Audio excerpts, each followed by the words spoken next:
Bon après-midi, très chers abonnés, vous nous suivez de partout, aux États-Unis, en Afrique du Sud,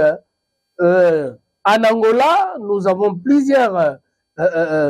membres et camarades de l'Union pour la nation congolaise qui sont à l'extérieur du pays, partout. Là, je fais allusion de l'INC et j'en profite pour saluer tous les membres de l'INC de Vital Kamere Lwakaningini. Je salue aussi mes amis qui me soutiennent en Ngaba et tout le monde qui sont des live mapping d'association scientifique des idées sociales. Aujourd'hui, comme d'habitude, nous parlons sur l'ouvrage Paradoxe africaine. Hier n'est pas aujourd'hui, ni le lendemain. Mutation Mukunda 1, Mukunda 2. Et tout autour de cet ouvrage, autrefois, j'ai un peu essayé d'analyser autour de cet ouvrage, mais aujourd'hui, nous allons revenir dans le 50e page, parce qu'autrefois, nous nous sommes arrêtés dans le 49e page, c'est là où nous sommes arrêtés. Hein? On a mis un peu de pause pour continuer dans d'autres histoires. Vous savez bien que notre émission École d'imitation, que là, si il y a Mongwana, il y a Nzela, il y a Makanisi, là, c'est bilingue. Il y a solo tetozo kende, malembe, lelo lisusu na bandeko, baso bala mesana kolanda biso, tozali na 50e page, pote toyeba kolimbola, oete ndeko, mwana mboka, père, ingénieur Gervais Munganga, akomelaki biso na kati ya buku oyo. Mokanda oyo ezali très important mpona bakongomani mpe baafricain banso. Yango te tokomeka lisusu kolimbola ndenge tomesana na lecture na biso tokende kotanga mpo te lelo ezali suite ya 49e page mpo te topase na 50e page. Awa tozali na point 2.2. La généalogie des religions. Ici, comprenez que nous sommes dans la religion. Nous essayons un peu d'aborder, hein, comme les uns et les autres, les grands libres penseurs ou les grands philosophes, ils nous ont dit que, en fait, là je fais allusion à Karl Marx, la religion qui n'appartient pas à votre culture ou à votre coutume, c'est une religion étrangère. Mais en généalogie, il y a religion. Et je lis, hein, nous pouvons s'imiter et faire la découverte. Comment naît une religion? Quelle épreuve doit-elle traverser pour transposer la foi d'un fondateur spirituel à une structure sociale orchestrée autour du sacré? Par quel processus parvient-elle à faire fructifier son héritage et à s'imposer comme liaison des hommes avec Dieu? Quel prix la religion peut-elle devenir l'affaire d'un peuple? Entreprendre une généalogie de la religion, c'est assassiner la philosophie, la tâche d'une démarche démystifiante. Il s'agit de considérer la religion non comme résultat d'une histoire, mais comme source de celle-ci et comme processus. Dans cet essai, Nathan Devers se propose de réunir la Bible à travers elle et contre elle. Il revisite la trajectoire qui mène de l'inspiration solitaire d'Abraham à la révélation universelle de Moïse, et il s'attache à montrer qu'à cet égard, la religion symbolise l'idolâtrie de son propre refus. Ça déploie dans la nostalgie des rendez-vous manqués avec Dieu. Nous disons, c'est une agression culturelle africaine, entre autres, la vocation perturbée. Dieu est amour, nous envoie à s'aimer entre nous, les uns et les autres. Est-il vrai que nous le pratiquons? Tout cela nous montre, c'est l'esprit de Caïn qui nous anime pour chercher l'intérêt des uns et des autres, c'est-à-dire l'intérêt de la métropole. Réfléchissons-nous toujours avant d'agir. En réalité, tout le monde a ses racines, ses généalogies ou sa bibliographie. J'imagine qu'un adage qui dit tel fils, tel père, tel fils. Nous sommes des mémoires de nos parents, donc la génération précédente est plus vieille que la génération future. Nous reflétons nos arrière-parents, nos ancêtres. La Bible déclare, celui qui m'a vu a vu mon Père. Jean 14, verset 9. Et rendre à César ce qui est à César et à Dieu ce qui est à Dieu. Luc 20, verset 25. Or, aujourd'hui, nous ne reflétons plus nos ancêtres pas comme dans le temps de l'âge de pierre taillée, mais dans l'évolution du monde moderne. Nos écritures, nos chiffres, notre science, technologie étaient disparus. Quand est-ce que nous les retrouvons? C'est ça la question. Ici, l'auteur, ndenge na kokende kolimbola makanisi ezalaki mpenza totala bobotami mpenza ya religion yango te ntango bokokende epai ya bangunza, ntango mpe bokokende epai ya bakoko, ntango mpenza bokokende oyo tokobenga l'église autochtone, bokoremarke ke bango bamekaka mpenza kolimbola Yesu Kristu te. Mpo na nini? Po ete apres mbotama ya Yesu Kristu, ntango ye akei nde bayeli biso oyo ekomi religion chrétienne oyo baobenga christianisme. Christianisme lelo soki ebengami parce que Yesu Kristu azalaki, donc avant ye christianisme ezalaki te. Or bamangomba to bareligion existaki. Tozali mpe lelo na bareligion ebele po te totelemi kaka mpona koloba christianisme, tomeke mpe kolimbola ezali mpe kaka bongo te, me tokoloba meme ata religion musulmane. Bareligion ezali ebele protestante ezali mpenza ebele. Po te awa émission oyo tokolobela tolobaki ete buku oyo ezali mpenza na mayemaso. Avotanga yango yo moto ozali pasteur, yo moto ozali évangéliste, yo moto ozali prophète, yo moto ozali mosali na Nzambe to mpe nguza, tanga yango mpenza po te ezali bilei ya mayele mpe bilei ya mayele oyo tobengaka c'est la spiritualité.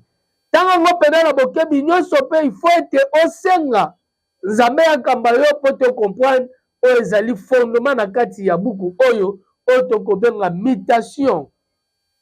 Tango tolimboli koluka ete koyeba lolenge mbotama ya religion esalamaki, yango te bacherchere oyo balekaki ndenge natangi ndeko moko Nata Diver, tango amekaki mpenza kosala azwi babuku ebele, azwi bible ameki kotala, ameki korevisite trajectoire oyo ezali esika ete baAbraham balekaki, amoni ete esika bamoïse balekaki, aye kotala na bayeye koleka lelo, aye kokomprendre ete ezali nyonso ezali hydrolatrie, parce que makambo nyonso ekosalama na baetonga nyonso.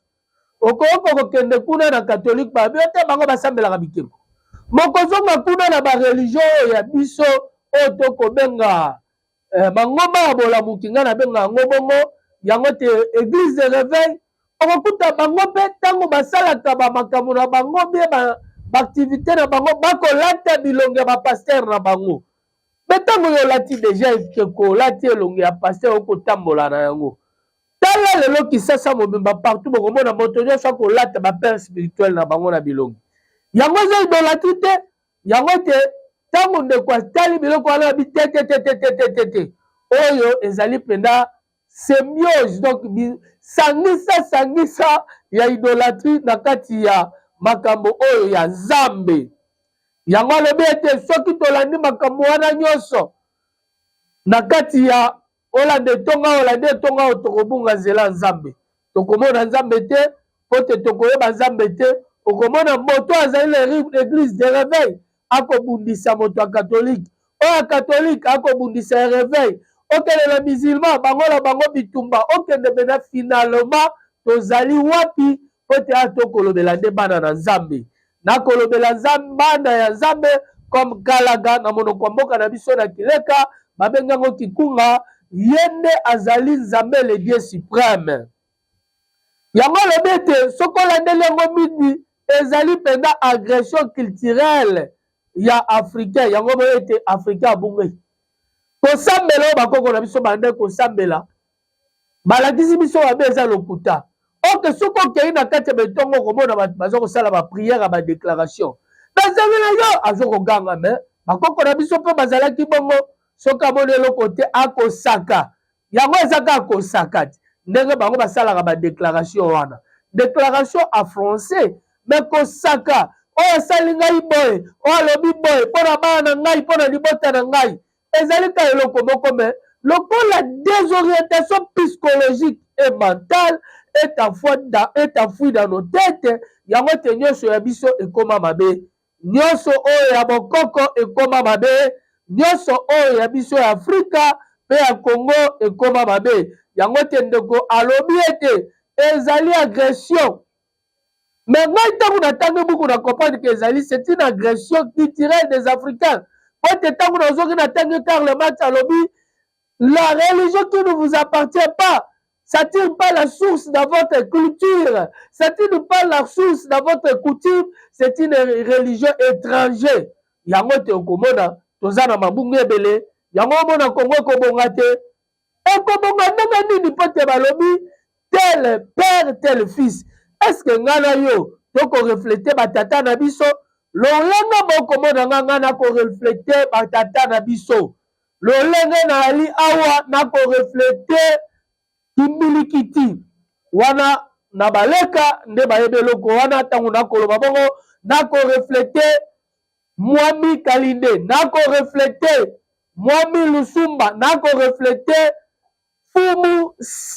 kimbangu nakoreflete bakoko nyonso baleka nakoreflete lumumba nakoreflete ale selassie nakoreflete oyo ezali bokoko na biso po te ntango yo kotala bongo olobi ete tala ndeko wana ngai nazali porteur oyo na protégeaka culture africaine mpe na protégeaka coutume africain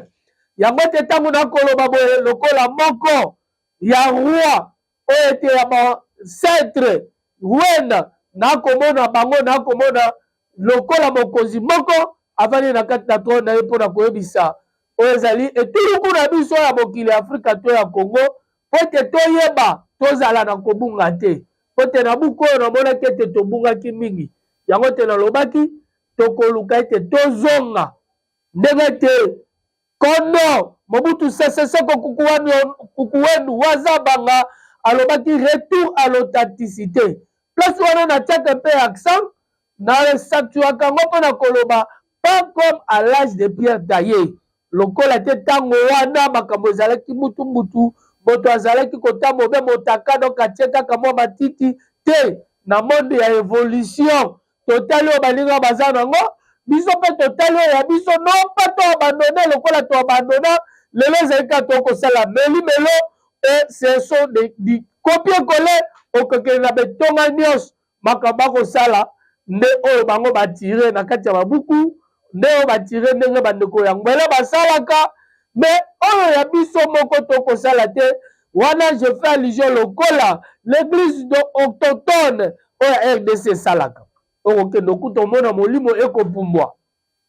tomekana kokende na bakilongo lokola bakulu balunga original wana namoni mokambi moko oyo azalaka père spirituel kuna muta mavimpi nakuti mpenza molimo ekosala bato bakokweya me bakozoka te ayebisinga muta monganga awa bato bakozoka te me soki mpo okei kaka na bisika mosusu mpe tokendaka meme na baeglise de réveil ntango bazalaka pena na milulu ya makasi okomona kaka paster aleki abwaki eloko nde bato brrr bakwei okomona mpe bakasire ezali wana ezali kaka kolimbola biso mpo te tozonga na nzela mpo te batalisaki biso culture africaine coutume africain ezali kindoki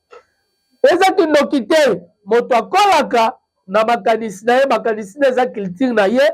mpe makanisi na ye ezali coutume na ye yo ozalaka na mokili ya ngwele te okolinga osala makambo lokola bato ya ngwele tokokokana te toyi klima moko te toyali mpe lolenge moko te makambo na bango mpe vie sociale na bango ekokani ya biso te mpo te biso mpona nini so tokosala makambo etali Congo makambo etali Afrika ifo totalaka bapaya yango te ekobebisa biso yango te ekobungisa biso bango nde bayaki ete kosala mosala ete mpo te tovalorize batata na bango tovalorize bokoko na bango oyo nyonso tokosala na Afrika mpe na Congo ezali kaka kovalorize oyo ezali ya mokili ya ngwele okomona moto akosala aprefere akende kosomba azwi na ye miso na Congo awa bate kosomba baimmeuble kuna na mokili ya ngwele okomona sombi chateau na France na Paris donc na Paris ya France na Belgique na Angleterre mais awa na Kisasa asunoli mokolo nini awa okobongisa soko sombi chateau wana otia yango awa eyi mpo na bana mboka ekosunga mpe oyo génération future oyo ekoya nayebe te tokolobela yango nayebi ete motema mabe ezali lokola Kayin mpo te soki tokosala makambo mosusu tokokoma bato lokola bakayini oyo azalaki na likundu ayokelaki ndeko na ye zuwa kaka na buku oyo ntango tolobi ete eske biso tokozala lokola batata na biso yo mpe luka ozala lokola tata na yo luka mpe ozala lokola bapara na yo represente barrière para na yo tombola kita oyo ezali ya yo lokola biso tokotelemisa culture rega lokola biso tolobaka kambelembele butoto manyama tokate moi donc yango ete tokotombola kita oyo ezali ya Congo toyeba mpenza kotala kobwaka miso na oyo etali bokoko naza kobenga bino mpo te nakoyebisa biso bokoko ya ndikindoki te bokoko oyo nakolobela ezali ete mpo te avance biso baye tozwi mayele totangi tokei mwa mosika tozwa mayele mpo te ya koavance mboka lokola Congo evataka eloko te tosalaka ta tonga te soko otuni kaka bato ya mayele sa ana linga lelobi nini ntina z ayebi te mpe ezalaka te me soko oyebisi ye kotele ngai na minoko nyonso ya Congo ntina efini akokotele yo me akomituna te mituna bakolo bayaki balakisaki biso kokote moko mibale misato mine mitano motoba ti ainsi de suite balakisaki biso mosi zole tatu iya tano ainsi de suite moya mili tato ine tano ainsi de suite na minoko nyonso balakisaki biso me mpona nini te balakisaki biso tomeka koloba yango na minoko na biso nyonso mpe na patois yango te mwana mboka père ingénieur Jove Munganga autrement dit Muta Munganga ayelaki biso oyo tokobenga concept Munganga evangelisation de 32 lettres oyo ekomema biso na kati ya mutation oyo ezali bokoko na biso ezali tire na kati ya bokoko na biso ezali tire sika mayele utaki na Egypte antique nalobi ete mpo te nazali égyptologue te mais ete kotanga babuku moi je suis un chercheur un libre penseur et je suis ingénieur yango ete etindi biso toyeba parce que wana nyonso ezali géométrie yango ete euti na géométrie totire yango oyo eutaki na kati ya mokili ya Afrika yango ete okotala kuna balobi ete na bibilia bato bamesala kotanga bibilia mpe batala na Jean 14 verset 9 bakomona bakoyeba mpona nini tozwa koloba Adé Seketade. Oh, ezali ya Nzambe ya Nzambe. Il faut pas mélanger des choses. Yo sali makambo comme ka Nzambe te, totika Nzambe ape makimia. Tata avande sika avandi pasi apesa biso pema. To malola, to transformer, to changer mokilo ya biso ya Afrika, mokilo ya biso ya Congo. Soki pe okei lisusu epai ya Luc okoka babi rendre César ce qui est à César, à Dieu ce qui est à Dieu. Oya moto ezali ya moto ya Nzambe totika bameli melo wana ya kosangisa yango te omoni na beleli molobo mongo makasi makambo nakoloba ezali mpo na évolution nakoloba te mpo te tozonga mpo moto mosusu atunanga yo koboya midele tokoboya te awa tokosala ezali buku ya mayele me tokomitalisana totalana nanu biso na biso na bilongi po te tobwaka biso na maye oyo te bakoko na biso basalaki po te biso todevelope mpo ya biso tokende évolution po te oyo tokosala eza nyonso oyo bayelaki biso tokangami na yango yango ozomona tozali na baplusieurs thèse avancement ezali te lokola kaka tomesana koloba tv ezali ngonga nayebisaki bino na kati ya émission oyo nous avons devoir de vous informer dans la véracité otevele boloti ozonge zole kweli ni kweli bosolo ekotikalaka bosolo biso awa tokolobela mbodi te tokosalela mpe kadiocha te tokosalela mpe formole te mpo te tozali na kati ya laboratoire te tolamba mpo te tobeta yango bato bazwa formole neti bememo bakufi bakokotisa bango na morgue mpo bapola te tokosalela yango te lokuta monene biso awa tokolobela kaka bosolo yango te tokei na lombangu mpo na kosukisa lelo yango te natalisi biso lolenge oyo bazali bakokamba biso bapapa ya molimo batika kosangisa makambo ya molimo oyo ezali ya nzoto bakokotisa yango na kati ya molimo batika kozwa Nzambe batia tata mokeli ya biloko nyonso botielaka biso liboso okomona na kati ya église paster abandaki azalaki pauvre lobi ya ngindi lobi ya komi na nyonso bino botikali pauvre wana na esika na mitunaka toye kotelemela basali ya Nzambe te me tokomitalisana soki paster aza ya likambo botiela ye mabonza paster asali boye me soki azali na mondimi moko azali na likambo batielaka ye jamais mabonza akoyokaka paster alobi sava na yoki tato mpe akopesa ye eloko ya malonga te mpona nini boye yango te soki totali biloko wana nyonso ekopesa mpenda pasi mingi ekopesa mpenda biso bacherchere oyo ete tokotala tokomona mokili na biso ezokende na mutu mpona lelo tomeke mpe koanalyze 50e page yango te tokomi na suka bomesano lolenge bosengaki biso bolobaki ete tosalaka ngo mpe mwa émission ezalaka na temps biso toosala mosala omoko okomela ngai soki mpo olingi okomela ngai tala kuna okomona ete banimero na biso ezali affiche soki mpo olingi okosabone kaka na école d'imitation tv mpo te tokomi yango e a majuscule école a minuscule D a minuscule M comme mutation M a majuscule mutation a minuscule et puis T ezali a majuscule V a minuscule mbala moko koti na kati ya koti na biso okolanda maye nyonso oyo ezali na kati ya programme na biso ya école de mutation po te émission na biso oyo ezali a caractère pédagogique tolobaki totangisa bana na minoko na biso soki otangi buku likonzi ekolobaki totangisa bana na minoko nyonso eske bosi botangisi bana na swahili eske bosi botangisi bana na chiluba eske bosi botangisi bana na lingala eske bosi botangisi bana na kikongo mpe na bapato na biso nyonso mwana mosusu ndenge ndeko mosusu alobaki moto mosusu yo kokanisa ye aza mayele te yo eleki ye na français ya koleka o na calcul ezali kaka po ete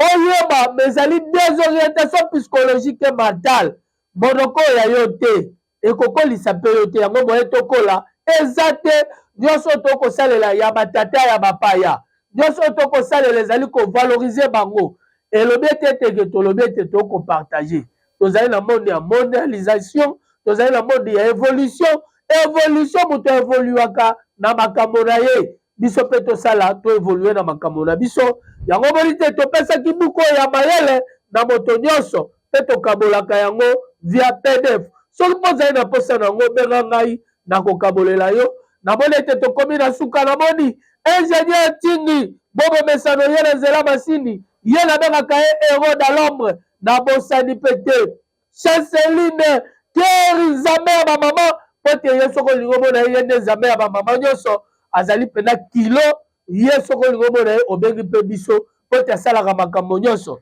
Nakei lisu na mosika mpo na kopesa honorable